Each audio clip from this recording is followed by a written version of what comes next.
You are listening to Alex Nanlohi Podcast, to know the Lord and to make Him known.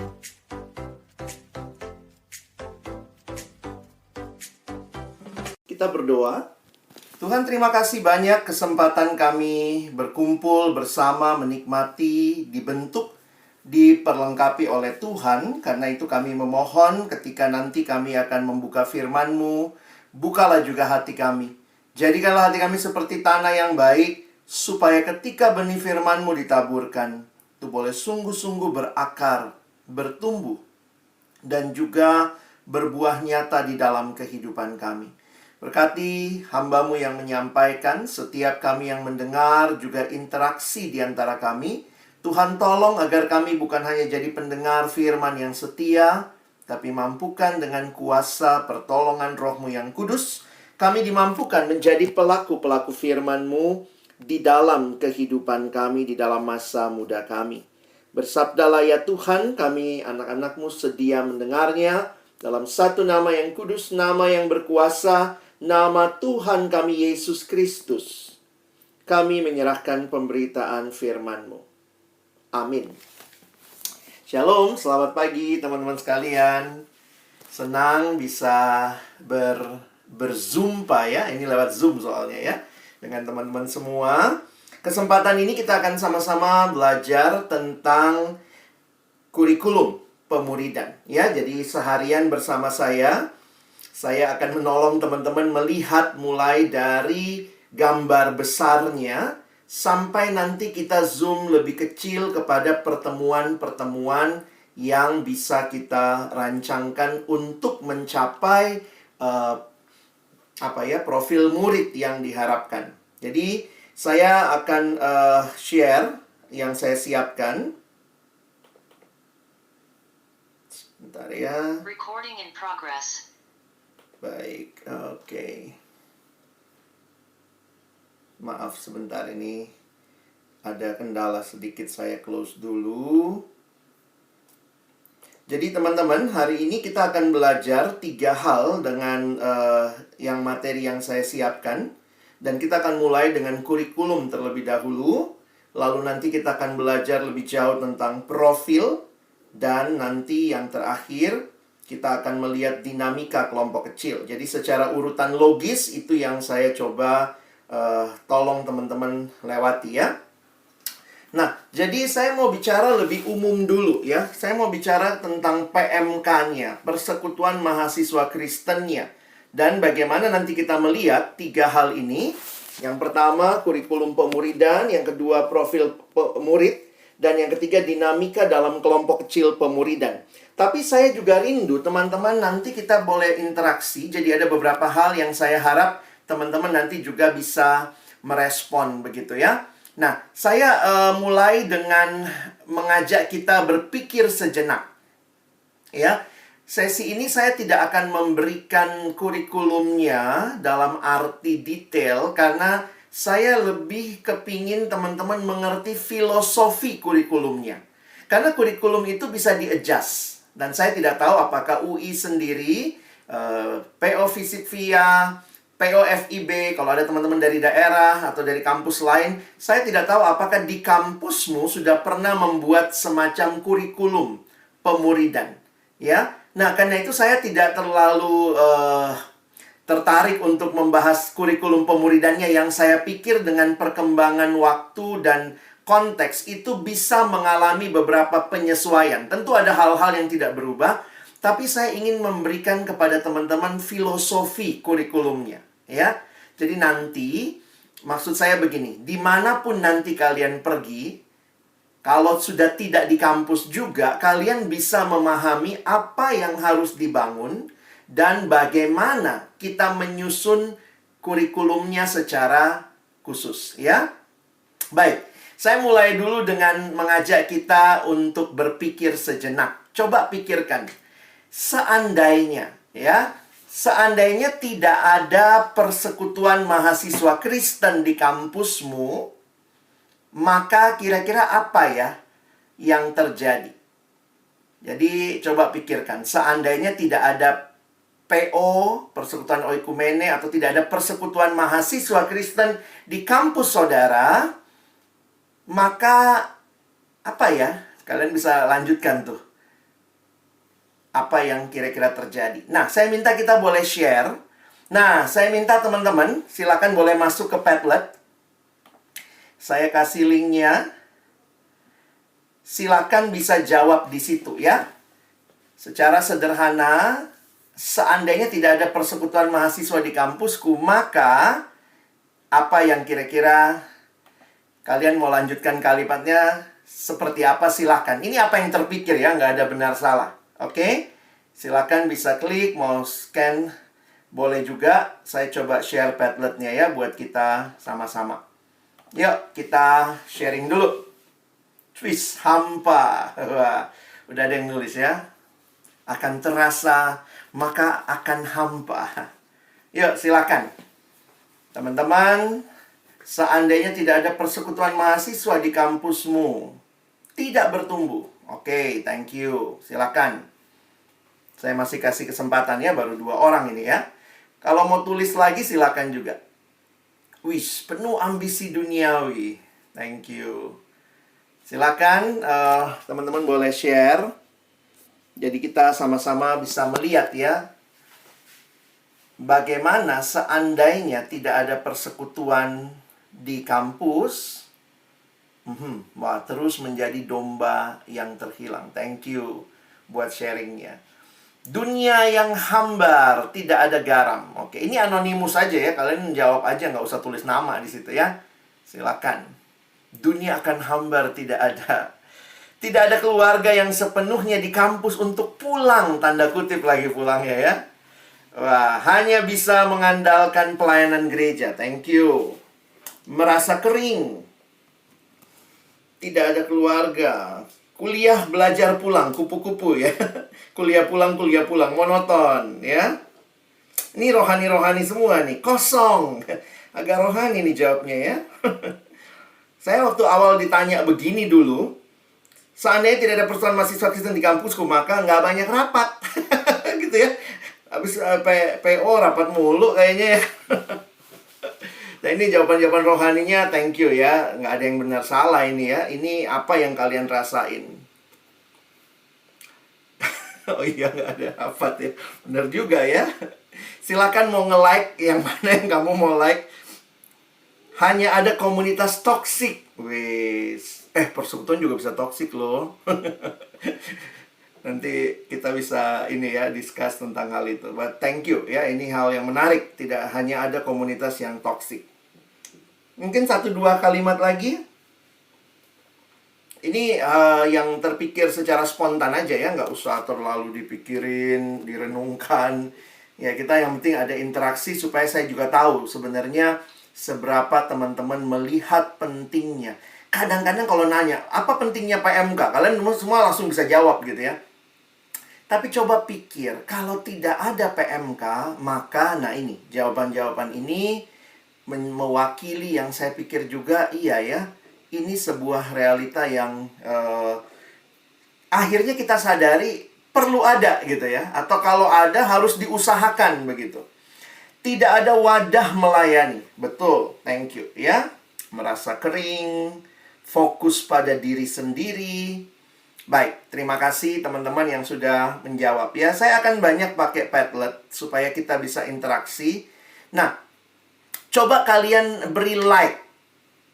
Kalau kalian suka dengan jawaban itu, jawaban temanmu, coba like deh. Sehingga kita bisa lihat nih yang mana yang like-nya cukup banyak. Boleh like lebih dari 1. Misalnya, iya ya, ini bener banget gitu. Tidak ada pertumbuhan rohani beserta teman-teman bertumbuh selama di kampus. Thank you buat jawabannya.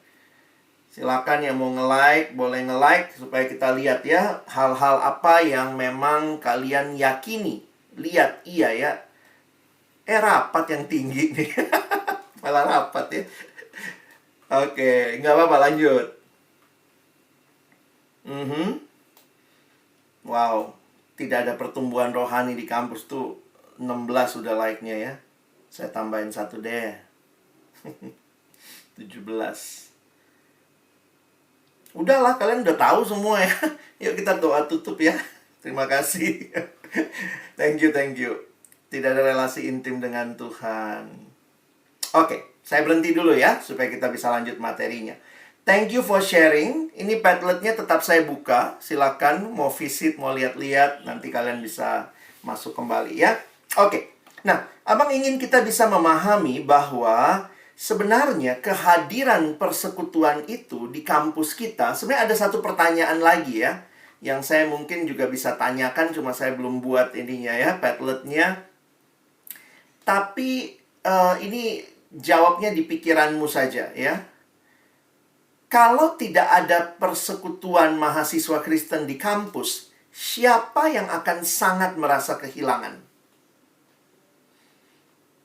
Kalau nggak ada PO di kampus, siapa sih kira-kira yang akan merasa kehilangan? Mungkin kamu bilang siapa ya? Kita sharing aja deh. Saya pengen dengar. Kalau nggak ada PO di kampus, siapa yang kira-kira akan sangat merasa kehilangan? Saya tanya Stephen deh. Stephen yang pertama, kira-kira secara spontan aja jawabnya. Siapa yang akan merasa kehilangan, Stephen?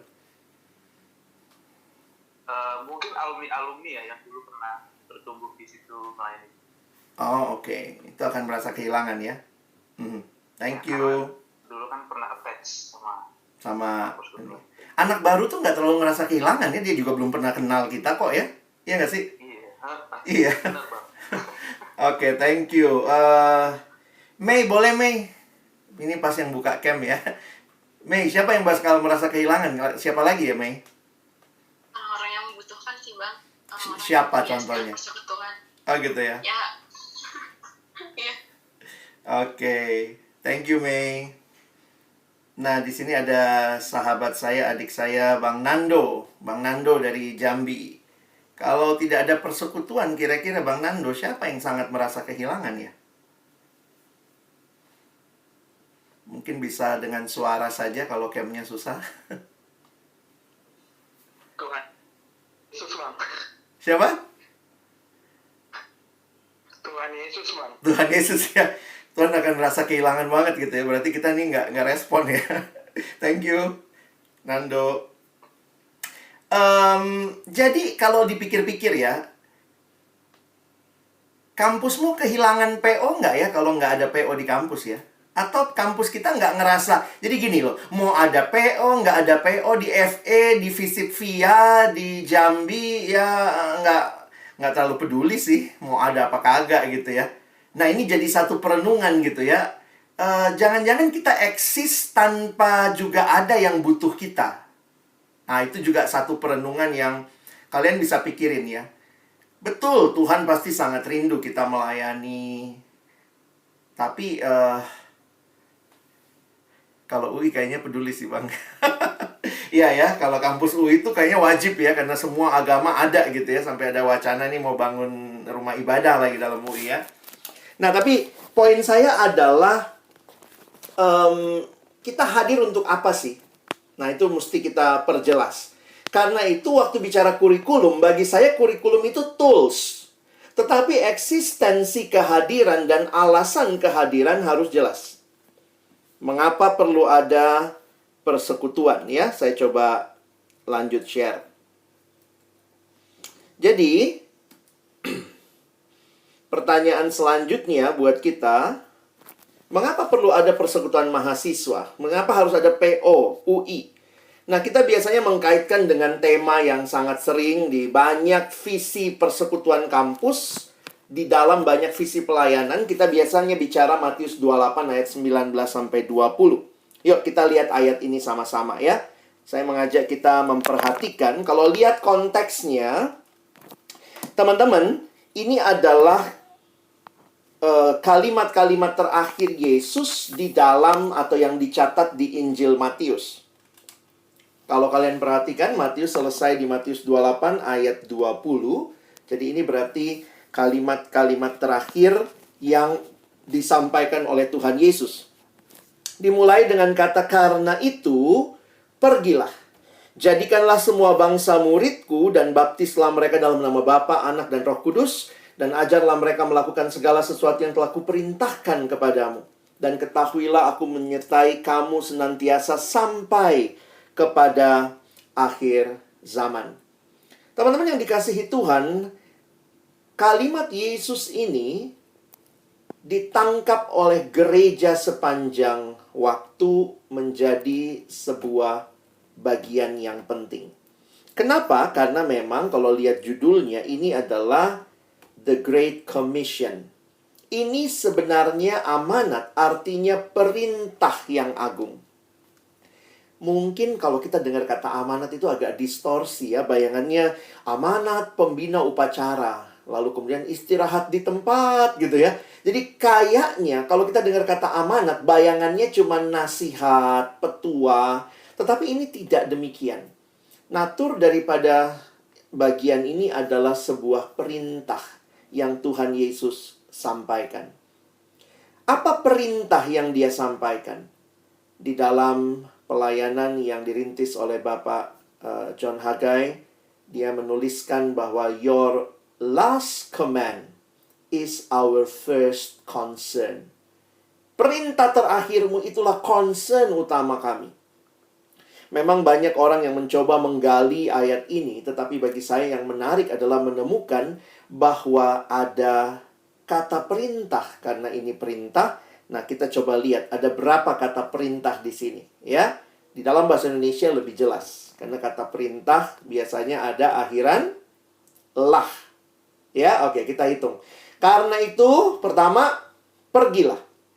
Kedua, jadikanlah semua bangsa muridku. Ketiga, baptislah mereka dalam nama Bapa, Anak, dan Roh Kudus. Keempat, dan ajarlah mereka melakukan segala sesuatu yang telah kuperintahkan kepadamu. Kelima, dan ketahuilah. Hehe, jangan salah ya. Ketahuilah bukan kata perintah ya. Jadi, ketahuilah tidak masuk, teman-teman. Kalau kalian lihat bahasa aslinya, hanya 4 kata perintah ini. Dan dari 4 kata perintah ini, menariknya, hanya ada satu sebenarnya kata perintah utama. Jadi kalau kalian mengerti struktur dalam bahasa Yunani, sebenarnya kata perintah utamanya itu cuma satu. Yang mana?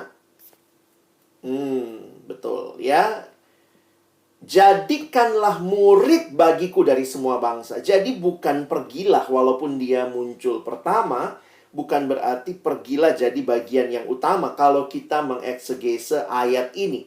Sehingga 3 kata perintah yang lain adalah memberikan, atau kata perintah utama ini memberikan arah bagi 3 kata perintah yang lain. Apa tujuannya pergi? Bukan shopping, bukan jalan-jalan, tapi jadikan murid. Apa tujuannya baptis? Menjadikan murid. Apa tujuannya mengajar? Menjadikan murid. Jadi, bicara tentang murid Kristus ini menjadi fokus dalam pelayanan Yesus dan bahkan menjadi perintah yang dia sampaikan di akhir pelayanannya sebelum dia kembali ke surga. Mungkin kita sekarang bertanya, apa bedanya Kristen sama murid? Mana yang lebih alkitabiah? Kristen atau murid? Nah, sebenarnya jangan diperdebatkan. Kalau kalian tertarik melihat dan meneliti kata Kristen, sebenarnya kata Kristen ini di Alkitab Perjanjian Baru kita hanya muncul 3 kali, teman-teman. Dalam bahasa aslinya ya. Memang kalau kalian searching di Alkitab Bahasa Indonesia LAI menerjemahkannya sampai 6 atau 7 kali kalau saya tidak salah ingat. Tetapi dalam bahasa aslinya sebenarnya cuma muncul 3 kali kata Kristen. Pertama kali muncul di Kisah Rasul pasal 11 ayat 26. Perhatikan kalimatnya. Ini Paulus dan Barnabas atau Saulus dan Barnabas waktu itu di jemaat Antioquia. Mereka tinggal bersama-sama dengan jemaat itu 1 tahun lamanya sambil mengajar banyak orang. Di Antioquia lah murid-murid itu untuk pertama kalinya disebut Kristen. Jadi teman-teman perhatikan, mereka disebut Kristen. Dari tata bahasanya kalian bisa menyimpulkan bahwa nampaknya Kristen bukanlah nama yang mereka pilih untuk diri mereka sendiri. Tidak. Tetapi Kristen adalah nama yang mungkin adalah julukan atau bulian bahkan yang diberikan untuk menyebut orang-orang yang hidupnya mirip Kristus. Jadi memang akhiran iannya gitu ya. Christian, mirip Kristus. Sama kalau kayak kita lihat ya, menunjukkan orangnya. Kayak teman-teman yang kampusnya BINUS ya. BINUS mahasiswanya disebut Binusian. Ada iannya belakang. Orang yang pikirannya, pandangannya seperti Gus Dur. Di dalam bangsa ini disebut Gus Durian. Gitu ya, itu lucu juga ya. Nah, itu mau menunjukkan kepada kita keserupaan. Dan ini bukan nama yang mereka pilih bagi diri mereka, tetapi nama yang diberikan sebagai nampaknya ejekan bagi orang-orang pada waktu itu yang hidupnya mirip Yesus. Munculnya yang kedua, masih di Kisah Rasul, sekarang di Kisah Rasul 26 ayat 28. Di dalam pembelaan Paulus atau ketika Paulus menyampaikan di hadapan Raja Agripa tentang pembelaannya, lalu ini respon Agripa. Karena Paulus juga menyampaikan firman, menjelaskan pertobatannya, melihat siapa Yesus bagi hidupnya.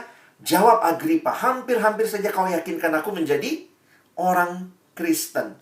Jadi, kalau teman-teman perhatikan, itu menarik juga ya. Bagaimana bagian ini diingatkan bahwa Kristen itu nampaknya bukan hal yang baik, tanda kutip awalnya, atau negatif, sebuah sekta, atau orang-orangnya mirip Yesus. Dan terakhir kali ketiga munculnya di 1 Petrus 4 ayat 16. Petrus berkata, tetapi jika ia menderita sebagai orang Kristen, maka janganlah ia malu, melainkan hendaklah ia memuliakan Allah dalam nama Kristus itu. Nah, teman-teman perhatikan, jadi hanya muncul 3 kali. Dan kalau kalian lihat, bahkan tidak ada di kitab Injil. Tidak ada juga di surat-surat Paulus. Ya, sehingga ini beberapa hal yang kita perlu pahami.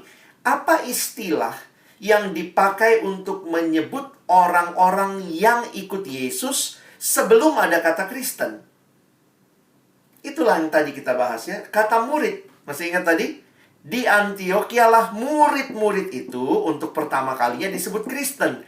Jadi kata murid adalah suatu sebutan yang umum digunakan dalam Alkitab secara khusus perjanjian baru untuk menunjuk kepada para pengikut Yesus sebelum mereka disebut dengan istilah Kristen. Jadi jangan dipisahin.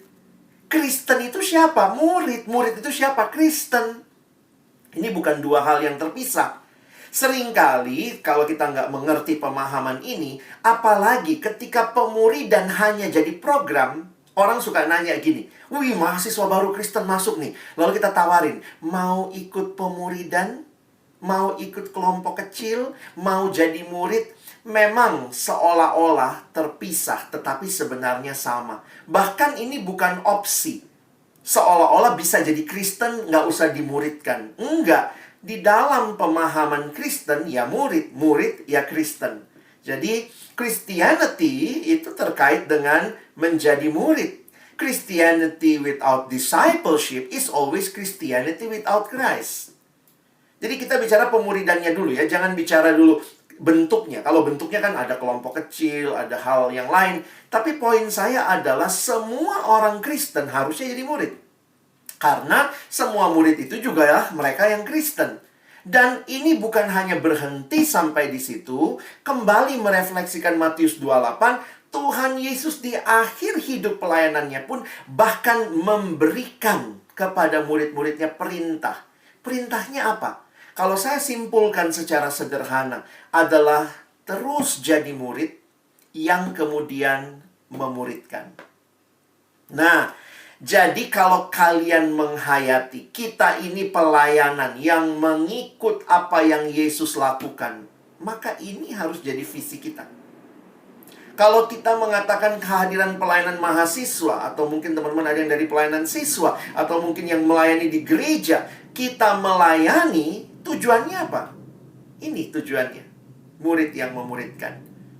Saya mau gali lebih dalam supaya kalian bisa punya sedikit wawasan tentang murid. Mari kita perhatikan karakteristik murid dalam Injil Matius. Jadi ini sebenarnya agak campur dengan nanti kita bicara profil ya. Tapi saya angkat lebih awal karena ini masih terkait dengan apa artinya sih jadi murid.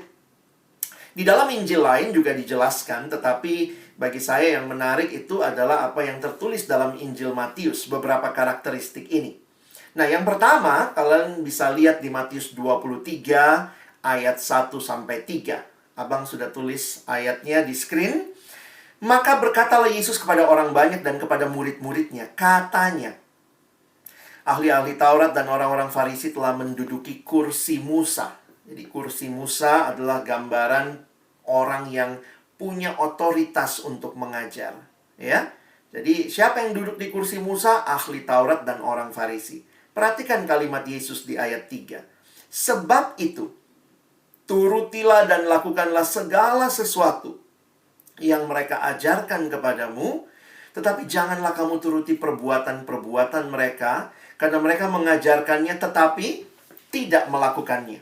Wah, saya kaget waktu baca ini pertama kali. Dulu abang pikir pokoknya Tuhan Yesus gak suka sama sekali semuanya tentang orang Farisi. Ternyata enggak ya. Perhatikan kan? Ada yang Yesus suka? Ada, teman-teman. Ada yang Yesus puji? Ada. Yesus memuji ajaran mereka. Yang Yesus bilang jangan dituruti adalah perbuatan mereka. Karena apa? Perhatikan, mereka mengajarkan tetapi tidak melakukan. Jadi menarik untuk memperhatikan kualitas yang perlu dimiliki oleh orang yang namanya murid. Dia adalah seorang yang melakukan apa yang dia ajarkan. Ya, maaf ini laptop saya agak sedikit masalah. Stephen bisa tolong sebentar ya. Saya coba lagi deh. Kalau memang oke. Udah ya? Thank you. Next. Nah, apa bedanya murid sama Farisi? Kalau kalian memahami dengan jelas, maka murid adalah orang yang melakukan. Farisi juga dikatakan tadi bahkan mengajar, tapi perbedaannya dia tidak melakukan. Jadi kita ini adalah orang-orang yang harusnya jadi murid, bukan jadi Farisi ya. Saya pikir pelayanan mahasiswa tidak menghasilkan Farisi-Farisi yang otaknya jago, tahu banyak ayat, tahu doktrin, tetapi tidak melakukan. Bukan itu. Fokus Tuhan Yesus tidaklah menjadikan lebih banyak Farisi, tetapi membawa orang-orang untuk jadi murid. Oke, kita lihat yang kedua. Next. Kalau kalian perhatikan di ayat berikutnya, Matius 27 ayat 24 sampai 27. Next, boleh tunjukkan ayatnya. Teman-teman perhatikan dengan baik di ayat-ayat ini. Sebenarnya kalau kalian perhatikan, Tuhan Yesus sedang memberikan kontras. Dan menarik sekali, ini di akhir dari khotbah di bukit. Di akhir khotbah di bukit, Tuhan Yesus memberikan kontras antara ada dua macam orang. Siapa yang pertama? Nah, banyak yang ngomong, oh orang yang membangun rumah. Enggak, itu ilustrasinya. Kalau baca Alkitab mesti jelas ya. Ada dua macam orang. Pertama ayat 24, lihat. Siapa orang macam pertama? Orang yang bijaksana. Macam yang kedua, ayat 26. Orang yang bodoh. Jadi ternyata setelah berkhotbah sekian panjang, Tuhan Yesus menutup dengan tantangan. Kamu yang mana? Kalau kamu orang bijaksana, maka apa bedanya? Atau apa persamaannya dulu deh. Persamaannya apa? Orang bijaksana, kalimatnya? Orang bijaksana adalah orang yang mendengarkan perkataan. Orang bodoh juga orang yang mendengarkan perkataan. Sama nggak 24 sama 26? Sama ya? Bedanya apa? Yang satu yang bijaksana melakukan, yang bodoh tidak melakukan. Jadi lihat perbedaannya ya. Yang satu bijaksana, yang satu bijaksini. Lalu ilustrasinya, nah ini baru kita masuk ilustrasinya. Yang satu dikatakan seperti membangun rumah di atas pasir, itu yang bodoh. Sementara yang benar, yang bijaksana membangun rumahnya di atas batu. Teman-teman, pertanyaan saya begini. Pelayanan mahasiswa, kita sedang menghasilkan apa? Orang bijaksana atau orang bodoh? Banyakan mana nih? Orang bijaksana atau orang bodoh? Next, kita lihat. Makanya tantangannya seperti ini nih. Yang bijaksana atau bodoh. Hati-hati, kita sekali lagi tidak sekadar membangun orang-orang yang tahu banyak tanpa melakukan yang mereka tahu. Selanjutnya, Matius 7:21. Bisa next ayatnya? Nah, di Matius 7 ayat 21, bagi saya menarik ya, Tuhan Yesus memberikan gambaran murid itu dikontraskan ya. Bukan setiap orang yang berseru kepadaku, Tuhan, Tuhan, akan masuk ke dalam kerajaan sorga, melainkan dia yang melakukan kehendak Bapakku yang di sorga. Kalau kalian baca ayat ini, jangan salah mengerti. Karena Tuhan Yesus tidak sedang mengajarkan keselamatan dengan melakukan. Tidak. Karena kalau lihat konteksnya, ayat ini sedang berbicara tentang penyesatan. Bahwa orang yang sesat, pengajar-pengajar yang sesat, yang palsu, itu bisa dibedakan. Dan Yesus mengatakan, ya kamu bisa lihat hidupnya ya, apakah dia melakukan kehendak Bapakku yang di surga. Jadi murid adalah seorang yang melakukan kehendak Bapa di surga.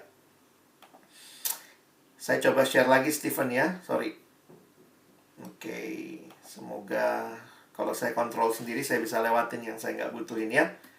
Nah, sehingga kalau kita bikin tabelnya, nah ini menarik. Kenapa saya katakan menarik?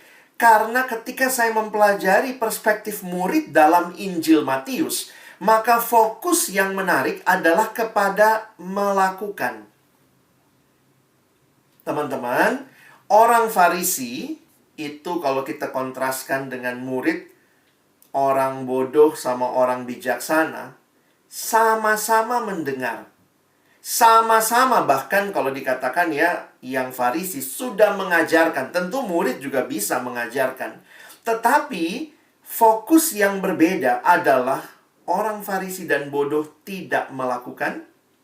Murid orang bijaksana itu melakukan. Teman-teman, apa yang menarik di sini? Kita tidak diminta menghasilkan Farisi. Kita tidak diminta menghasilkan orang bodoh. Jadi bayangkan waktu Yesus sebelum naik ke surga, dia katakan, pergi jadikanlah semua bangsa muridku. Dia sedang meminta kita membawa atau membangun orang-orang yang sebagai murid dan orang bijaksana. Dan sangat luar biasa. Kenapa? Karena saya melihat Tuhan Yesus untuk melakukan,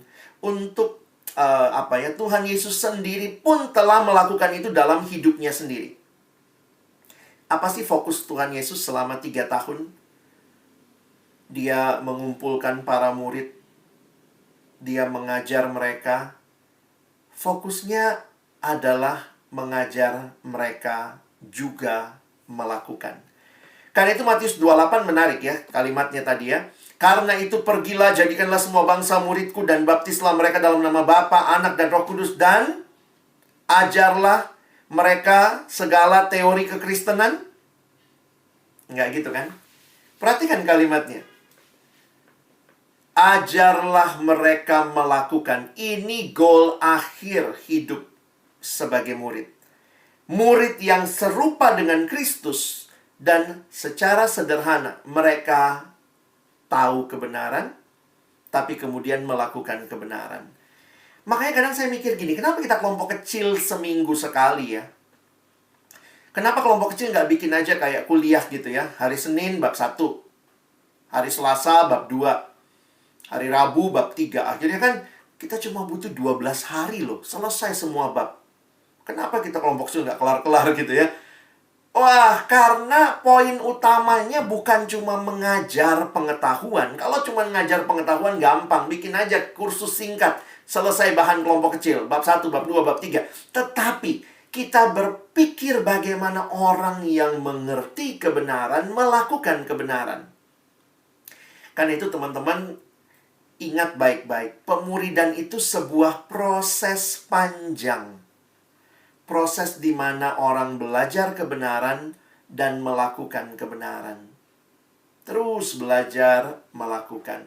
Mengetahui, pengetahuan, melakukan. Di sini saya melihat ya, ingat baik-baik, yang menjadikan engkau PKK sebenarnya bukanlah training ini. Training ini hanya di akhir daripada seluruh proses yang engkau sudah lewati bersama dengan PKK-mu. Saya menghayati yang menghasilkan pemimpin kelompok kecil adalah sebuah proses pemuridan yang berlangsung dari minggu ke minggu. Di dalamnya ada proses belajar kebenaran, terus melakukan, menerapkan kebenaran. Jadi jangan berpikir kita ini produk dari sebuah training. Tidak. Murid adalah produk dari sebuah proses pemuridan. Dan training ini atau pembinaan ini adalah di bagian ujung yang mengutus kalian. Tapi kamu sendiri harusnya dibentuk bukan dari training, tetapi dari sebuah proses yang baik. Nah, sayangnya memang nggak semua orang punya proses yang baik ya. Ada PK kamu yang tinggalin kamu. Jadi ya, saya sangat menghargai anugerah Tuhan. Training ini akan mungkin membuat kamu juga makin mengerti banyak hal.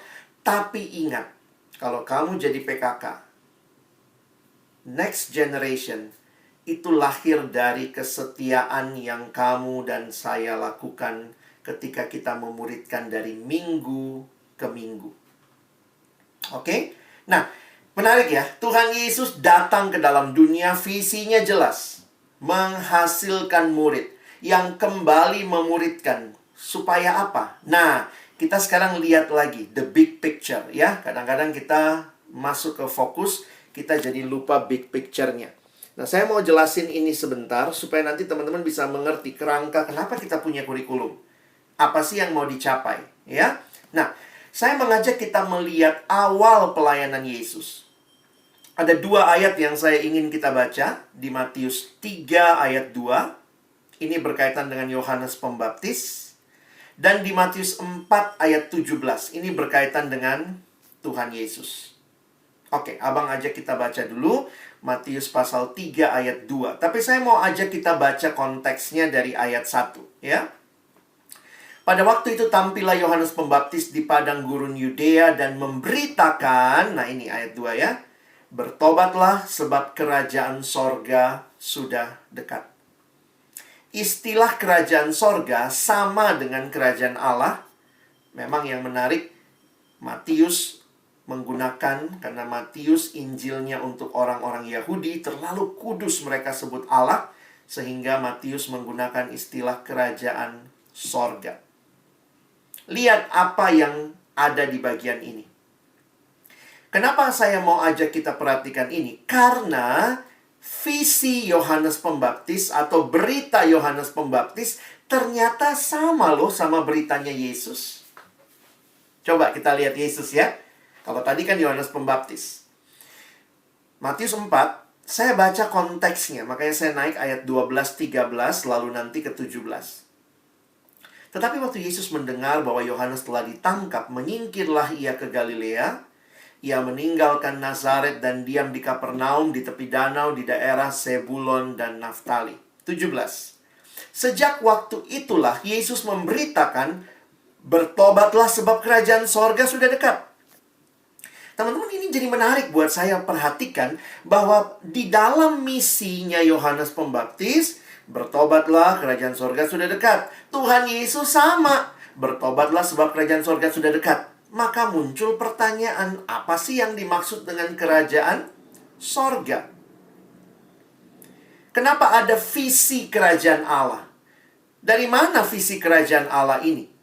Kalau teman-teman memperhatikan, kerajaan Allah, kerajaan sorga itu sama. Saya tulis di sini, Injil Matius ditulis untuk orang Yahudi, jadi dipakai istilah kerajaan surga. Apa yang dimaksud dengan kerajaan Allah? Kerajaan sorga. Ini konsep yang sudah ada sejak perjanjian lama. Jadi kalian bayangkan, waktu Yesus datang, Yesus tuh tidak bawa misi yang sama sekali baru.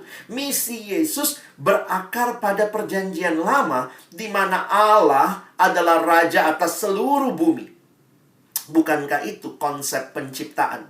Ketika Allah menciptakan segala-galanya, maka dia raja atas seluruh bumi. Tetapi terjadi pemberontakan di dalam kerajaan itu. Manusia mau jadi raja. Jadi kalau kita perhatikan, di dalam perjanjian lama, sejak manusia jatuh dalam dosa, terus cerita-ceritanya itu tentang penolakan sang raja. Tanpa kita sadari, itu semua ceritanya itu.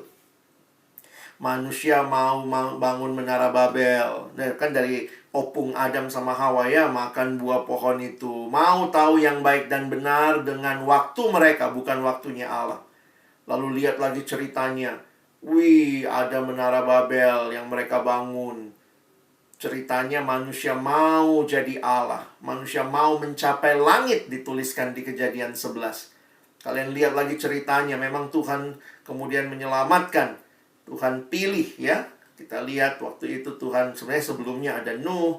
Lalu kemudian nanti ada Abraham dan keluarganya. Bandel lagi. Selalu ceritanya begitu ya. Sudah dipilih Allah, diberkati. Dia kemudian melawan Allah. Terus tidak mau jadi raja dalam dunia. Mereka tidak mau Allah jadi raja. Maunya dirinya lah yang adalah raja. Jadi waktu kalian perhatikan, Yesus itu membawa misi apa? Kalimat Yesus sama dengan misi Yohanes Pembaptis. Yohanes Pembaptis dapat misinya dari mana? Ya dari perjanjian lama. Bertobatlah, kerajaan Allah sudah dekat. Maksudnya kerajaan Allah adalah kerajaan Allah. Secara sederhana, Allah adalah satu-satunya raja yang berkuasa penuh dan memerintah atas seluruh ciptaannya. Jadi kalau kalian perhatikan, awal Injil Matius, Yesus berfokus kepada mau membangun kerajaan Allah. Mengembalikan Allah di tahta yang sesungguhnya. Itulah misinya Yesus. Dia datang, dia menebus kita, supaya kita kembali merajakan Allah. Jadi ingat, itu yang Tuhan bawa dalam misinya, misi yang kembali memulihkan apa yang rusak dalam relasi manusia dengan sang raja, yaitu Allah. Nah, jadi ingat ya, tadi kan Matius pasal 4 ayat 17. Nah, pertanyaannya begini. Gimana Tuhan Yesus dengan visi yang besar ini, gimana Tuhan melakukannya? Kadang-kadang kalau saya pikir ini menarik ya. Karena kalian bisa perhatikan, Tuhan Yesus tuh hanya pelayanan 3 tahun. Kurang lebih. Dia punya visi sebesar ini. Membangun atau memulihkan kerajaan Allah. Kira-kira apa yang akan dia lakukan? Kita lihat Matius 4 ayat 18. Tadi kan kita berhenti di 17. Saya tunjukkan Alkitab cetak. Matius 4 ayat 17, kalian lihat di situ. Sejak waktu itulah Yesus memberitakan, bertobatlah sebab kerajaan surga sudah dekat. Yesus melanjutkan misi Yohanes Pembaptis yang berakar di dalam perjanjian lama. Apa yang Yesus lakukan? Dia mulai dengan memanggil murid-murid yang pertama. Nah, saya mau rangkai sekarang ya. Jadi kalau kita pahami ini, visi kerajaan Allah dicapai dengan visi pemuridan. Jadi kalau kita menempatkan persekutuan mahasiswa kita, PMK, Persekutuan Mahasiswa Kristen, PO, kita bikin persekutuan besar, kelompok kecil, pelayanan pribadi. Kita kan bilangnya apa? Ini untuk menghasilkan murid. Tetapi dalam cara pandang yang lebih luas, sebenarnya teman-teman dan saya, kita terhisap di dalam visi kerajaan Allah bagi dunia ini. Saya menuliskan kalimat ini ya. Yesus membangun kerajaannya dengan cara memanggil murid-murid. Nah, jadi kalau sekarang kita punya PO yang hadir di kampus kita, Persekutuan Oikumene, PMK yang hadir di kampus kita, itu adalah satu anugerah yang Allah berikan untuk membangun kerajaannya. Dan karena itu kita harus membangun murid. Karena tanpa murid tidak ada kerajaan Allah yang dibangun. Karena Allah membangun kerajaannya lewat menghasilkan atau memanggil orang menjadi muridnya. Makanya kalau kita kembali ya, visi, misi, strategi dari persekutuan mahasiswa Kristen, ini semua terkait dengan apa yang Tuhan rindukan terjadi di kampus kita. Visi itu kan sebenarnya melihat ya. Visi itu kita melihat. Televisi ya, visi itu melihat. Saya kutip kalimat George Barna ya. Dia mengatakan begini. Visi yaitu sebuah gambaran masa depan yang sangat jelas yang Allah komunikasikan kepada pemimpin pelayannya berdasarkan pengenalan yang akurat tentang Allah, tentang diri sendiri dan lingkungannya. Bagi saya menariknya begini teman-teman. Kenapa ya bicara visi? Sekarang di mana-mana bicara visi. Partai politik punya visi. Mau masuk kemana ada visinya. Masuk kampus juga ada visi misi kampus ya. Apa yang kira-kira sangat membedakan? Bagi saya waktu merenungkan kalimat George Barna, visi adalah gambaran masa depan yang sangat jelas yang, perhatikan kalimat ini, yang Allah komunikasikan kepada para pemimpin pelayannya. Bedanya visi kita bukan cuma hasil SWOT kondisi. Visi kita bukan hanya hasil dari analisa situasi yang terjadi. Visi adalah sesuatu yang kita terima di dalam relasi dengan Allah yang punya pelayanan ini. Karena itu, siapa yang terima visi? Orang-orang yang bergaul karib dengan Allah. Yang bergaul akrab dengan Allah. Kenapa? Karena visi itu kan Allah yang komunikasikan. Saya cerita sedikit pengalaman ya. Awal-awal melayani di kampus tuh saya juga ya namanya kita masih mahasiswa baru ya ikutannya. Saya sudah dilayani dari SMA. Tapi saya bersyukur Tuhan kasih pertumbuhan banyak di kampus.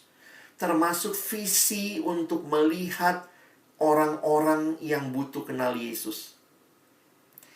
Saya dapat visi itu mungkin bukan hanya dengan sesi-sesi ya. Tapi saya melihat seorang kakak rohani waktu itu, dia ketua PO di masa saya masuk.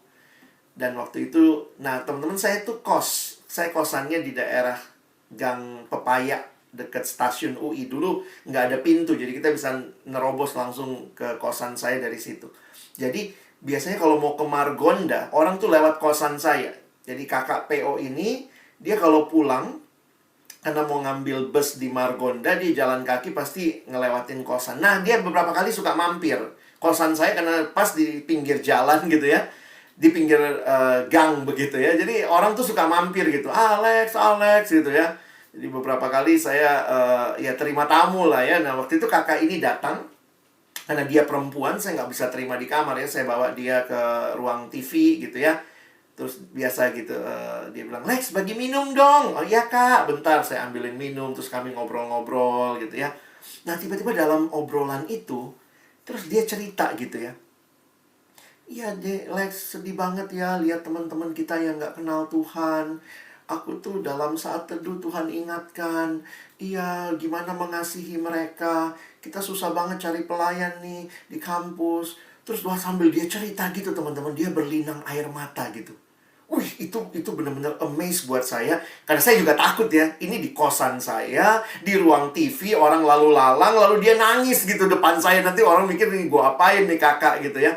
Tapi di situ saya melihat ya, ketika dia cerita tentang bagaimana dia baca firman, dia bersaat teduh, dia hidup dalam Tuhan, dia bisa lihat mahasiswa yang tidak kenal Tuhan dengan belas kasihan Tuhan. Dia bisa menangis untuk orang lain. Itu pertama kali saya melihat ada orang yang nangis untuk hidup orang lain. Kadang-kadang orang nangis karena kejepit pintu juga nangis, putus pacar, nangis hanya buat diri sendiri. Tetapi ketika saya melihat orang yang bergaul dengan Allah, situasi yang dia lihat dengan kacamata Allah. Jadi jujur kalau saya katakan saya nikmati visi itu menular ya. Dari pengalaman dia cerita seperti itu, saya juga berdoa, Tuhan saya minta pengalaman itu. Dan akhirnya juga dalam perjalanan ya, Tuhan juga kasih. Saya menikmati relasi dengan Tuhan, bertumbuh dalam Tuhan. Terus bisa nangis loh, waktu lihat mahasiswa nggak kenal Tuhan. Waktu mau menyambut mahasiswa baru, waktu doa untuk kita mau KKR penginjilan, kita nangis untuk setiap nama yang kita rindukan kenal Tuhan. Teman-teman, visi itu dari Tuhan kok. Bukan cuma hasil SWOT. Kalau hasil SWOT itu kayak data. Ada 75 mahasiswa baru Kristen. 30% sudah dilayani pas SMA. Ya sudah, that is raw material, raw data ya, selesai. Tetapi beban itu adalah sesuatu yang menggerakkan hati karena kita dalam relasi dengan Tuhan. Tuhan kasih visi itu. Kenapa Tuhan hadirkan persekutuan mahasiswa di tengah konteks Indonesia? Saya melihat Tuhan menempatkan kita di tengah-tengah kondisi bangsa ini ya. Kadang-kadang kalau kita pikir persekutuan mahasiswa itu kan kita di kampus ya. Tapi saya melihat ada kaitannya dengan kota, bahkan dengan bangsa. Jadi saya melihat bahwa visi PMK ini, lahirnya mahasiswa-mahasiswa yang mengenal Kristus, bertumbuh jadi murid, taat, dewasa, tangguh, menjadi teladan, menjadi alumni yang menjadi berkat bagi keluarga, gereja, bangsa, dan dunia. Dan teman-teman lihat prosesnya. Ini proses pemuridan, ini visi PMK yang melihat apa yang Yesus lakukan. Dan kita tahu kita tuh cuman sebentar. Orang lewat di kampus berapa lama sih? Ya elah 4 tahun paling ya. 4,5 sekarang, atau sekarang kalau anak-anak FE banyak yang 3,5 tahun. Ketika ada PMK, ada mahasiswa baru yang masuk. Nah, lihat prosesnya ya. PMK ini pabriknya kan. Jadi kenapa saya kasih filosofi kurikulum? Apa yang harus PMK buat dalam sebuah kurikulum yang integratif supaya ketika ada mahasiswa yang masuk, dia masuk di PMK, dibentuk, dia keluar akan jadi alumni yang menjadi berkat bagi keluarga, gereja, masyarakat, bangsa, dan dunia. PMK harusnya menghasilkan murid, waktu kita terbatas. Dan ada teman-teman yang di sini berperan jadi koordinator, tim inti, pengurus, PKK, pelayan. Nah, bayangan saya begini. Kalau kita tidak jelas goalnya, tidak jelas mungkin istilah kalau kita mau pakai kurikulumnya. Bayangkan kalau koordinator bebannya sendiri, tim inti sendiri, pengurus sendiri, pemimpin kelompok kecil sendiri, masing-masing dengan visinya masing-masing, nggak akan integratif. Makanya filosofi di balik kurikulum ini, dalam waktu yang singkat, saya ulang-ulang kata waktu ya, karena begini, PMK itu bukan gereja. Gereja tuh kamu dari lahir sampai mati tuh di gereja. Tapi di PMK ini, kamu dan saya lewat kira-kira ya paling 4 tahun. Kalau kamu tinggal lagi jadi penilik ya paling 5 tahun kamu ada di kampus begitu ya. Nah, pertanyaannya begini. Dalam waktu yang singkat ini, dengan kerinduan seperti Kristus menghasilkan murid, apa yang perlu kita bangun? Apa arahnya? Nah, itu yang dibuat dalam kurikulum, teman-teman. Mesti ada kurikulum yang integratif. Supaya PMK ini nggak berjalan tanpa arah, tanpa tujuan, padahal bilangnya kita adalah meniru Kristus. Kita kan rindu ya, kalau ada program di PMK, apa yang dihasilkan? Orang-orang yang berjumpa dengan Tuhan jadi murid. Apa yang dihasilkan? Orang-orang yang rela bayar harga melayani Tuhan dan sesama. Apa yang dihasilkan? Orang-orang yang tahu, sadar panggilan hidupnya, dan bahkan menyerahkan diri kepada Allah yang memanggil mereka. Bagaimana caranya supaya ini bisa terjadi? Sekali lagi, waktu cuma 4 tahun, teman-teman. Maka terus harus ada murid yang memuridkan. Jadi saya jujur harus katakan ya, sebenarnya menarik dengan Yesus yang pelayanan 3 tahun, kita tuh rada mirip. Yesus kan pelayanan 3 tahun. Kita juga di kampus ya, pengurus PMK, PKK, kita cuma 3 tahun nih ya. Terus 3 tahun ini atau 4 tahun ini mau ngapain? Apa programnya? Apa yang mau diarahkan? Kurikulumnya mau kemana? Supaya akhirnya lahir lagi murid yang kembali memuridkan. Karena kamu gak selamanya di kampus. Dan disinilah kita melihat ternyata dalam cakupan yang luas kita sedang membangun kerajaan Allah. Saya pernah dapat undangan, itu undangan yang saya nggak lupa ya. Undangan dari kampus IPB. Mereka bahas pembinaan PKK. Lalu dia kasih judul. Saya nggak tahu yang bikin judul sadar apa enggak ya. Tapi biasalah judul kan bombastis ya. Dia bikin gitu. Kelompok kecil yang mengubah bangsa dan negara. Wih, waktu saya baca pertama judulnya saya ketawa-ketawa gitu ya. Gile. Ini banget ya, pede banget gitu loh. kelompok kecil yang membangun bangsa dan negara. Tapi waktu saya baca Alkitab, khususnya tadi ya tentang visi kerajaan Allah, saya yang bertobat ya. Saya bilang, Tuhan terlalu kecil hanya untuk membangun sebuah bangsa. Bahkan Engkau memakai kami membangun kerajaan-Mu. Saya bilang sama PKK, jangan malu, tulis dalam CV-mu. Ya, pernah jadi pemimpin kelompok kecil. Kalau ditanya ini apaan? Saya waktu itu ikut membangun kerajaan Allah. Wis, gimana tuh ya? Kalau nanti yang wawancara, wow, hebat sekali gitu ya. Tapi saya melihat secara sederhana. PMK adalah salah satu cara Allah mengasihi bangsa ini. Bayangkan kalau tidak ada persekutuan mahasiswa, maka orang akan hidup yang teman-teman bilang dengan ambisinya sendiri dan seterusnya. Dengan keinginannya. Bukan untuk membangun negeri, bahkan mungkin mengorupsi, mengambil semua dari negeri ini. Nah, saya bagian terakhir, saya masuk ke praktisnya.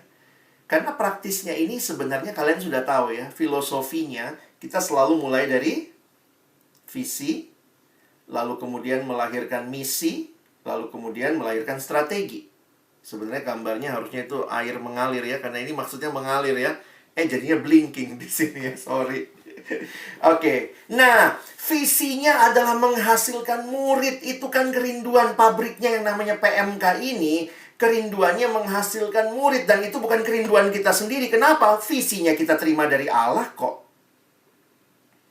Nah, bagaimana melakukan misinya? Nah, jadi visi kan diteruskan dengan misi. Makanya ternyata kalau kita perhatikan, teladannya sudah Tuhan Yesus kasih. Apa yang dia lakukan? Nah, kita kemudian membreakdown 3 tahun pelayanan Yesus. Jadi rata-rata memang kita melihat dari 3 tahun pelayanan Yesus, dan kita membahasakannya dengan bahasa di tengah-tengah pelayanan dengan 4P. Penginjilan, pembinaan, pelipat gandaan, dan pengutusan. Jadi gimana menghasilkan alumni yang jadi berkat? Ya mesti mulai dengan diinjili. Habis diinjili ya dibina. Habis dibina dilipat ganda. Dilipat ganda itu apa? Diberdayakan supaya kembali bisa jadi pemimpin. Pertemuan hari ini nih pelipat gandaan ya. Jadi kalian diberdayakan untuk kemudian memimpin kembali. Karena sesudah diberdayakan, dilipat gandakan, diutus. Diutus untuk kembali melakukan penginjilan. Jadi, kalau ditanya, kurikulum itu apa sih isinya? Ini isinya. Menjabarkan apa yang perlu dicapai dalam visi di dalam tahapan yang jelas. Kira-kira begitu, ya. Nah, di sini kita belajar dari mana ya? Lihatnya dari Tuhan Yesus kok.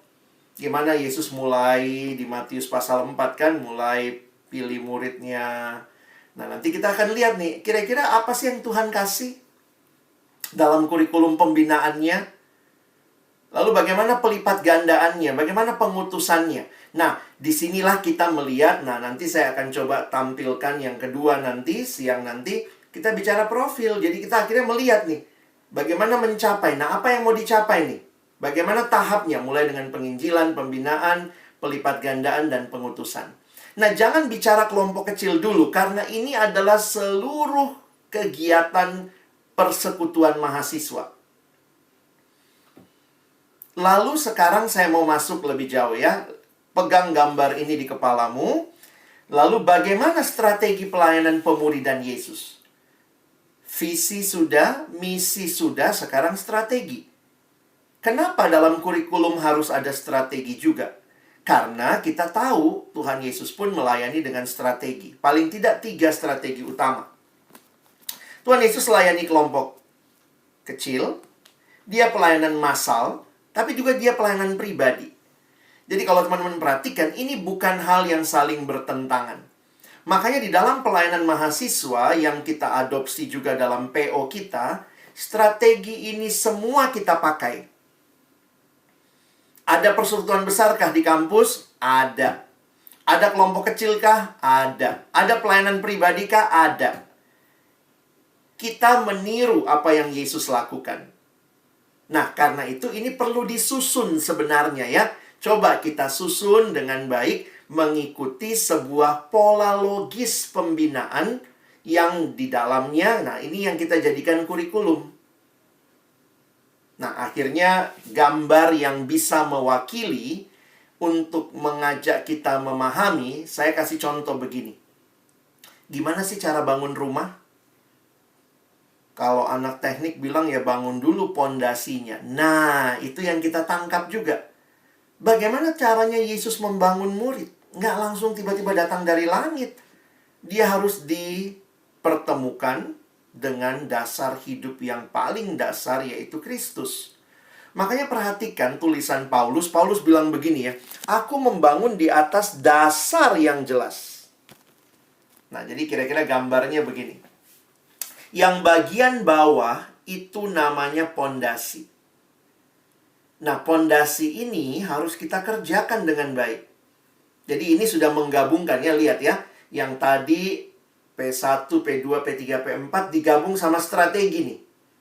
Strateginya tadi kan mulai dari ada pelayanan pribadi, pelayanan kelompok kecil, dan kelompok besar. Nah, saya mencoba menuliskan begini. Kelompok kecil itu terlihat di luar, dan persekutuan besar itu seperti atapnya. Tetapi tetap harus ada pembangunan rohani pribadi yang dimulai dari orang itu kenal Yesus. Nah, kan logikanya persekutuan besar yang dibangun tanpa dibangun dasarnya nggak kuat. Sementara logika lainnya begini. Kalau kelompok kecil sehat, pasti PJ-nya juga lebih sehat. Kenapa? Karena orang-orang yang menikmati kelompok kecil memberi diri dalam persekutuan besar. Kadang-kadang kita suka lihat ya, kenapa sedikit sih yang datang PJ? Saya suka nanya, kelompok kecilmu jalan nggak di kampus? Karena ini kan logika sederhana. Kelompok kecil yang berjalan, apakah di dalamnya ada orang-orang yang sudah kenal Yesus? Makanya secara bentukan awal, ketika mahasiswa baru masuk di kampus, kita tuh melakukan semua hal demi membangun ini. Coba kalian lihat baik-baik. Lahir baru, kita bikinin KKR, kita lakukan pipa. Kenapa? Kita mesti pastikan dia terima Yesus. Kenapa kalau dia nggak terima Yesus, gimana bertumbuh? Karena orang yang tidak di dalam Kristus, dia mati secara rohani. Lalu setelah dia lahir baru, dia harus bertumbuh secara pribadi, membangun hubungan pribadi dengan Tuhan, hubungan pribadi dengan sesama. Ini yang disebut dengan mempertuhankan Kristus. Jadi, ada karakter dan disiplin yang baik. Nah, teman-teman bisa lihat kesinambungannya. Jadi, apapun kurikulum yang teman-teman buat, saya nggak tahu UI punya kurikulum apa yang dipegang sekarang, tetapi sebenarnya filosofinya ini yang lagi mau dibangun nih. Nah, teman-teman ingat ya, kalian PKK hanya membangun salah satu. Ada juga yang dibangun di persekutuan besar. Nah, ini mesti sinergi. Nah, sinerginya inilah yang kita perlu perhatikan. Menggabungkan antara misi P1, P2, P3, P4 dengan strategi. Nah, di generasi saya, nah ini jarang turun sampai kalian ya. Tapi sebagai bagian terakhir, Abang kasih contoh. Di generasi saya, ini dibuat di dalam sebuah pola kurikulum yang integratif. Walaupun kita di UI, seingat saya memang kita tidak pernah terlalu teknis kurikulumnya. Yang saya terima terakhir di UI cuma gambar kerangkanya. Nah, ini kira-kira gambarnya. Pernah lihat gambar ini nggak? Di generasi kami, P1, P2, P3, P4 selalu diajak untuk dipikirkan dalam strategi Yesus. Secara pribadi, secara kelompok, secara massal. Belakangan mulai ada media, maka bagaimana kita memanfaatkan media.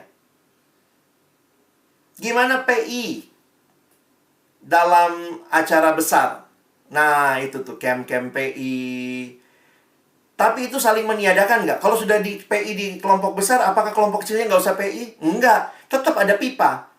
Nah, makanya di beberapa kampus tuh, kayak FE biasanya tuh disesuaikan pipanya, lalu kemudian nanti KKR-nya jadi puncak dari pipa. Nah, itu yang namanya kita bentuk itu menjadi sebuah kesatuan antara P1-nya dan bentuknya. Jadi secara pribadi tetap terjadi. Kita tetap PI pribadi mungkin, kita bagi-bagi traktat, tidak masalah. Tetapi secara kelompok terjadi, secara massal terjadi. Nah, kalian bisa lihat tuh. Udah lama sih nggak pernah bahas hal seperti ini. Tapi kira-kira kalau kurikulum, walaupun kalian nggak terima gambar ini, saya yakin di kepalamu ada ya. Udah tahu ya mahasiswa baru masuk. Kalau anak UI mah udah tahu, mahasiswa baru masuk, seksi acaranya bikin acara-acara PJ yang kaitannya sama PI. Nanti panitia RPI atau panitia JDO bikin acara untuk KKR penginjilan. Nanti kelompok-kelompok pipa mulai jalan. Nah, cuman ini yang saya nggak tahu. Apakah kalian tahu bahwa ini sebenarnya adalah dari satu sumber untuk melakukan pekabaran Injil, maka kita lakukan dalam berbagai bentuk. Nah, gimana P2-nya? P2-nya juga begitu. Nanti saya kasih deh slide-nya ya, kalau kalian mau pelajari. Bagi kita tidak ada dibukukan, tetapi kalau di UI ini kayaknya ada di otak setiap anak ya. Saya nggak tahu kalian ngerti persis apa enggak, tapi kayak udah default setting gitu. Pembinaan. Gimana secara pribadi? Nah, pribadi ini sebenarnya tidak dikontrol ya. Yang kita kontrol di kampus biasanya hal-hal yang berkaitan dengan kelompok. Atau pelayanan kelompok besar. Nah, nanti P3-nya juga begitu. Pelipat gandaan. Secara pribadi gimana? Kamu tuh secara khusus dilakukan pelipat gandaan pribadi kok sama PK kamu ya. Dengan dia kontak mungkin kamu, dia doakan. Itu secara pribadi. Mungkin nggak dikontrol oleh seksi kakak. Tetapi ada yang dikontrol. Misalnya hari ini secara massal ya. Pembinaan calon pemimpin kelompok kecil. Nah itu kan pelipat gandaan yang dilakukan secara massal. Di beberapa kampus yang tidak sanggup melakukan, dia bisa melakukan pertumbuhan proyek pribadi. Jadi sebenarnya gambaran ini harus disesuaikan dengan konteks di kampus masing-masing. Contoh, kalau di kampusmu cuma 2 PKK, ngapain sih bikin pembinaan CPKK besar? Cukup aja pelipat gandaan melalui mungkin ada senior atau tim inti yang langsung menangani dengan memberi proyek pribadi, baca buku, demi Dek, kamu siap ya nanti ikut jadi PKK misalnya. Dan termasuk yang terakhir, pengutusan. Secara pribadi bagaimana, secara kelompok, secara massal. Jadi kalau kalian lihat gambar ini, nah ini sebenarnya men-summary kurikulum yang sudah ada di otakmu. Nah memang kita lihat gambar terakhir ya. Fokus utama kita di dalam pelayanan memang dikatakan kelompok kecil. Inilah tulang punggung persekutuan. Kelompok kecil itu menjadi jalur utama pembinaan kita.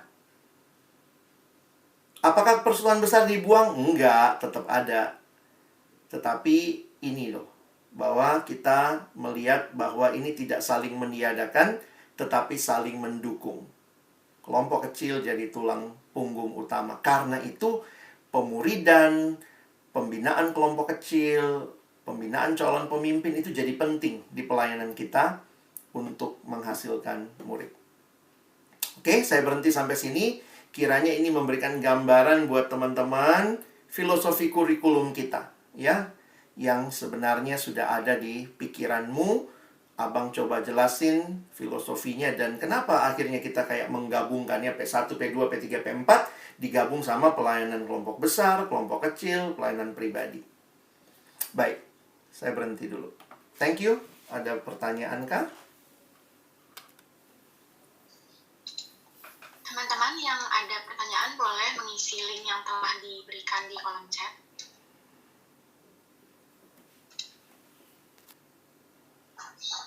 Silakan. Pertanyaan pertama mungkin kita mulai ya Bang. Ya. Pertanyaan yang pertama, selama memimpin kakak, apa boleh mengejar pride diri, walaupun tetap untuk memuliakan Tuhan?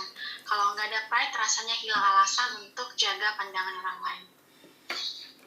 Iya, thank you buat kejujuranmu dan keinginanmu yang tulus dan jujur, tapi kita mesti kembali ingat ya, kiranya Tuhan murnikan, karena kita tidak sedang memimpin kelompok kecil untuk dilihat orang. Kita tidak memimpin kelompok hanya untuk dapat nama. Kalau itu satu-satunya alasan, nanti mirip kayak yang Tuhan Yesus bilang ya. Tuhan Yesus bilang gitu, mereka ini orang Farisi ini berdoa supaya dilihat orang. Begitu orang lihat, dia sudah dapat upahnya. Jadi kadang-kadang gitu ya, gue tuh pengen dapat pride, biar kelihatan, wih hebat dia. Begitu orang sudah lihat kamu hebat, that's all. Finish, karena itu yang kamu cari. Nah, Tuhan memberikan alasan yang lebih dalam. Di dalam Matius 6, waktu Yesus bilang, waktu kamu berdoa, ya berdoalah seperti kepada Bapamu. Berdoa, menyampaikan kepada Tuhan. Jadi akhirnya saya melihat begini ya, bahwa memang tidak ada dari kita yang lepas dari keinginan-keinginan kita untuk diakui, dihargai, pride kita. Tapi nikmatilah bahwa alasan yang paling dasar adalah engkau dicintai Tuhan. Engkau dikasihi Tuhan dan Dia memanggilmu untuk mengasihi orang lain. Sehingga ketika tidak ada satupun orang yang lihat kamu, tidak ada satupun orang yang memuji kamu jadi PKK, kamu tetap melayani. Karena kamu bukan melayani supaya dilihat orang. Jadi thank you sekali lagi buat kejujurannya. Tapi saya harus katakan, you have to push more than just your pride. Thank you. Baik, pertanyaan yang kedua Bang, pada Matius 28 ayat 19 sampai 20, amanat agung diberikan oleh Yesus kepada ke-11 muridnya. Bagaimana bisa amanat tersebut juga ditujukan untuk kita? Baik, terima kasih. Di dalam penghayatan kita akan panggilan Allah bagi murid, bagi saya menariknya begini ya. Apakah ini hanya elit, special person, hanya karena mereka rasul? Bagi saya ketika lihat contohnya kitab Kisah Rasul, bahwa di situ juga digambarkan bagaimana misi itu diteruskan, dikembangkan. Bahkan Kisah Rasul itu mencatat bagaimana Tuhan menambahkan jumlah ya, dari 3.000 jadi 4.000 jadi 5.000 sampai ditulis tidak bisa lagi dilihat. Dan melihat juga Paulus tetap setia dan serius melakukan semua ini. Saya menghayati bahwa para rasul sadar bahwa tugas ini bukan hanya buat elit, orang-orang khusus, tetapi untuk semua orang yang mengikut Kristus. Jadi karena itulah saya melihat, tadi ingat ya, kita sudah belajar etimologinya, kata murid itu untuk semua. Pergi jadikanlah semua bangsa rasul. Enggak, pergi jadikan semua bangsa murid. Jadi ini bukan rasul yang memuridkan, tetapi polanya adalah murid yang memuridkan. Jadi kalau kalian belajar sejarah gereja, belajar menggali ayat-ayat itu, kita akan melihat dengan jelas itu bukan untuk para rasul saja. Kira-kira begitu jawaban singkatnya. Baik, terima kasih Bang Alex. Nah, selanjutnya itu kita mungkin beralih ke teman-teman yang nggak bisa isi link, boleh banget raise hand. Di sini sudah ada teman kita yang raise hand, siapa tahu pertanyaannya berhubungan dengan pertanyaan yang sebelumnya. Kepada Yandres, dipersilakan untuk memberikan pertanyaan secara langsung. Oke, makasih Bang Alex buat pemaparannya. Iya, mau nanya Bang, sebenarnya gimana caranya ya, mungkin bisa ditanya approach atau gimana cara mengomunikasikan bahwa ya sebenarnya yang namanya pemuritan, khususnya KTB dalam kelompok kecil gitu, pemuritan dalam kelompok kecil itu sesuatu yang penting. Dengan catatan bahwa udah ada struktur nih yang bilang kalau ya yang namanya pertumbuhan rohani itu cuma bisa lewat pemberitaan firman yang murni aja gitu. Ini kan, dan posisinya itu cutting gitu yang ngomong begitu, apakah harus menunggu atau ada cara khusus ya, gimana cara untuk nge-sharingin ini baik-baik kalau sebenarnya ini penting dan perlu dapat perhatian juga, mungkin gitu Bang. Ya susah-susah gampang sih Dek ya. Apa dia perlu dengerin rekaman ya. Tapi di sisi lain sebenarnya ya coba saling menghargai, karena pasti titik temunya ada sih. Yang satu mungkin lebih melihat fokus kepada pengajaran dan doktrin yang sehat, tetapi kemudian kita melihat bahwa bukan cuma doktrin yang penting. Hidup rohani adalah sebuah kehidupan yang real, bisa dijalani. Jadi murid itu orang yang tahu, dan tahu itu bicara doktrin, tapi juga orang yang menghidupi yang dia tahu.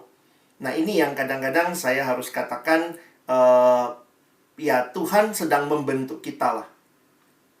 Jadi kalaupun masih sulit ya kalaupun masih sulit ya mungkin ketika kamu jadi pemimpin ya biarlah lebih integratif, lebih holistik kali ya pendekatanmu.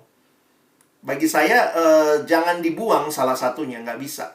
Karena bagi kita juga begini, integrasi yang baik itu melihat dua hal sebagai hal yang penting. Ada yang bilang, kalau cuma ngomong praktis-praktis, doa saat teduh, nggak bicara pengajaran yang sehat, gimana dong?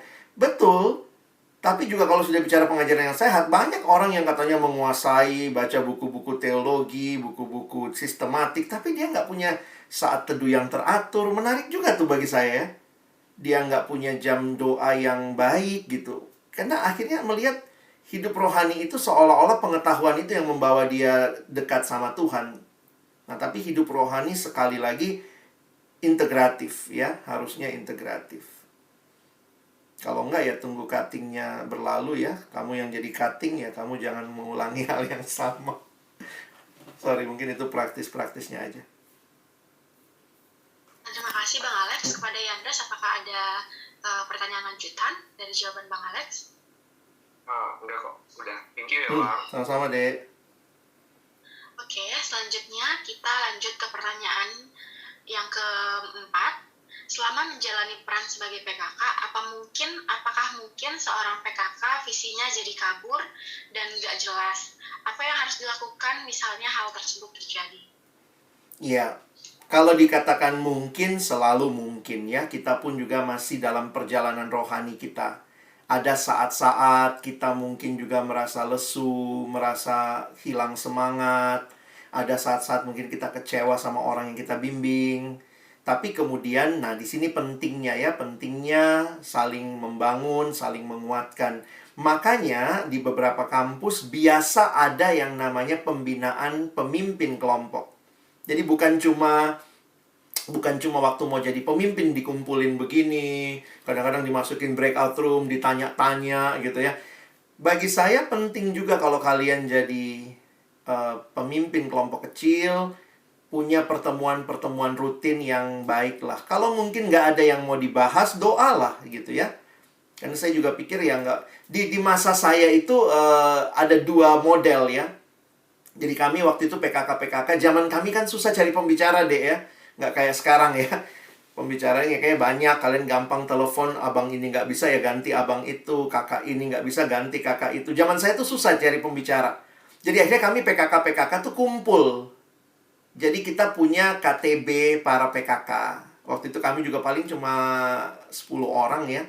Ya udah KTB bersepuluh pakai bahan. Jadi kita punya namanya pertemuan tingkat gembala. Jadi kalau ada teman yang gue lagi kesel banget sama anak kelompok kecil gue nih, woi kita saling menghibur gitu ya. Nah tapi juga kemudian ketika mulai mulai lebih mudah lah ya cari pembicara. Ada juga tuh kami pernah pembinaan seluruh PKK setiap 2 bulan. Nah, biasanya seksi kelompok kecil kan tanya, gimana kondisinya? Wih, ini lagi pada lesu nih. Ada yang lagi sibuk skripsi, ada yang udah nggak jalan. Nah, dibuatinlah pembinaan sama-sama. Jadi, saya pikir mungkin kita mengalami kemunduran, kelesuan, tapi kiranya Tuhan pakai komunitas. Nah, disitulah saya pikir perannya ya. Peran tim inti, seksi kelompok kecil. Bukan hanya bikin pembinaan sih. Bagi saya jadi temen doa buat para PKK. Kadang-kadang kalau kamu nggak bilang, kalau kita bikin pembinaan juga kan kayaknya repot, udah anaknya. Dan beberapa orang tuh waktu datang pembinaan tuh kayak dihakimi. Wih, pas hari ini, siapa yang pembicaranya ngomong, siapa yang tinggalin anaknya demi skripsi? Kamu pikir Tuhan suka? Wih, dia aja udah tertekan, dapat pembicara juga yang mungkin nggak mengerti, pokoknya ditekan lagi. Bagi saya jadilah seksi kelompok kecil yang mendampingi dan mendoakan sama-sama gimana gitu ya. Mungkin itu yang lebih mungkin dilakukan. Jadi jangan merasa Superman ya. Kalau saya mimpin nggak mungkin mundur, nggak mungkin luntur. Ya, kita terbukalah.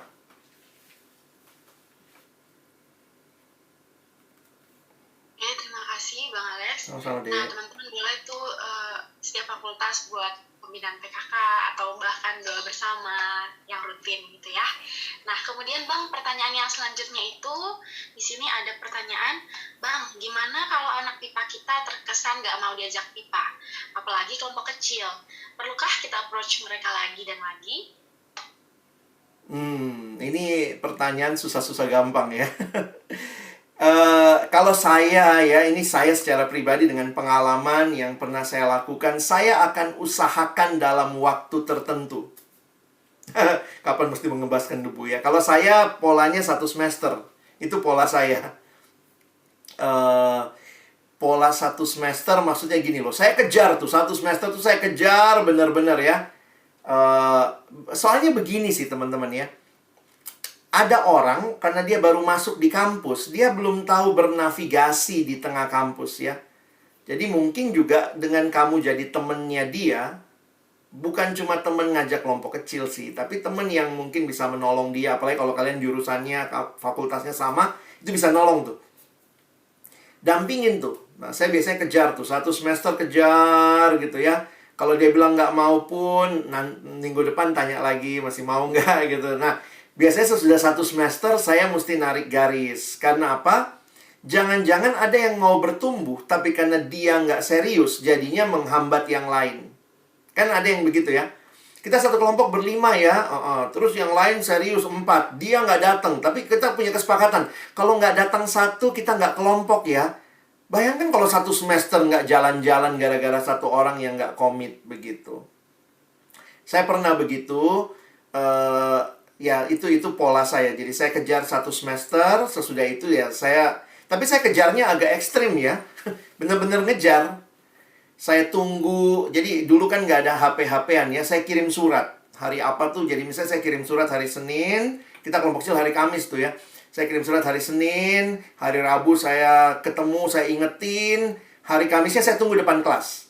Gitu. Pokoknya segala dilakukan gitu. Itu yang saya lakukan. Nah, tapi ada aja orang yang lolos, yang lari. Bentar ya kak, aku mau ke kantin dulu. Oh pas, saya juga mau ke kantin. Ayo, saya temenin ke kantin ya, nggak bisa lari dia. Poinnya saya maksudnya gini loh. Saya benar-benar bukan cuman udah janjian, nggak datang sudah, bodo amat. Saya pikir jangan begitu juga. Kalau kamu give up cepat hanya dengan pola begitu, ya kamu mungkin juga nggak benar-benar sayang sama dia ya. Tapi itu, nah yang kedua yang saya lakukan, nah ini yang saya coba lihat. Setiap semester saya tantang AKK saya lanjut atau tidak. Saya tidak mau berasumsi mereka pasti mau lanjut. Jadi setiap semester saya tantang lagi. Kenapa? Logika saya begini, setiap semester jadwal kuliah berubah. Nah, biasanya waktu mulai berubah, walaupun dia satu kelompok, tanya lagi nih. Kalau mau satu kelompok, berarti kalian mesti siapin ya. Saya bilang kosongin hari ini misalnya. Tapi kalau dia bilang, waduh saya nggak bisa nih kak. Ada yang akhirnya mundur.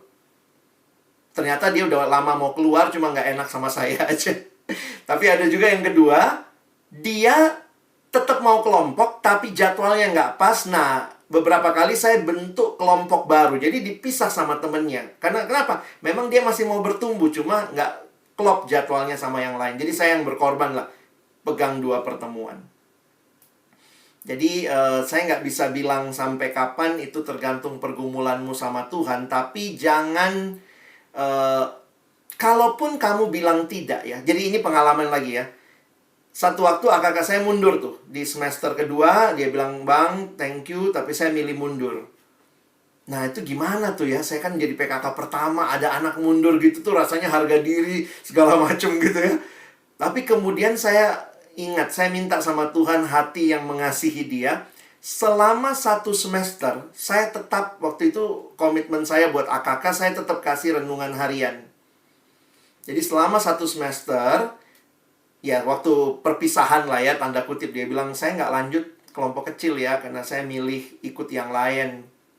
Saya bilang sama dia, ingat ya, kami tetap keluargamu. Kapanpun kamu butuh, silahkan balik ke kelompok kecil. Lalu kemudian selama 6 bulan berikutnya, saya tetap tiap bulan tuh beliin renungan harian dan kasih ke dia. Nah, itu cara saya menjalin relasi tanpa mengintimidasi. Biasanya kan kalau AKK begitu udah mundur, nggak ada relasi sama kita. Kalau lihat kita pun malu gitu. Jangan, nggak apa-apa, kita berelasi dan tanya kalau dia mau didoain, nggak apa-apa gitu. Tetap ada relasi yang baik. Mungkin itu. Baik, terima kasih Bang Alex. Teman-teman, itu cukup praktis ya, bisa dilakukan dalam nanti yang jadi PKK baru, atau di sini kan ada PKK-PKK lain juga boleh dipraktikan. Nah, kemudian pertanyaan dari link sebenarnya sudah habis, namun teman-teman masih dipersilakan jika ingin bertanya, boleh langsung raise hand. Apakah ada pertanyaan? Baiklah, jika tidak ada, kita lanjut ke selanjutnya kepada Bang Alex. Kami persilakan Bang untuk menutup khotbah kita. Baik, mari kita berdoa. Tuhan, terima kasih karena hari ini kami kembali difokuskan untuk melihat bahwa seluruh yang diupayakan di dalam persekutuan mahasiswa Kristen PMK adalah demi menghasilkan murid. Baik di kelompok kecil, di kelompok besar, maupun hal-hal pribadi yang dilakukan. Dan biarlah kami mengerti, memahami ini, sehingga kami tidak memilah-milih, sehingga menjadi orang-orang yang terkotak-kotak. Tetapi kami melihat secara utuh, dan berjuang bersama, khususnya ketika Tuhan panggil kami menjadi pemimpin-pemimpin kelompok kecil. Kami sungguh rindu apa yang kami terima hari ini, makin mendorong kami untuk meneladani Kristus, teladan kami yang utama, yang ketika Engkau hadir dalam dunia ini, Engkau fokus untuk menghasilkan murid yang kembali memuridkan bagi kerajaan-Mu. Terima kasih, kami bersyukur, dalam nama Yesus kami menutup sesi ini. Amin.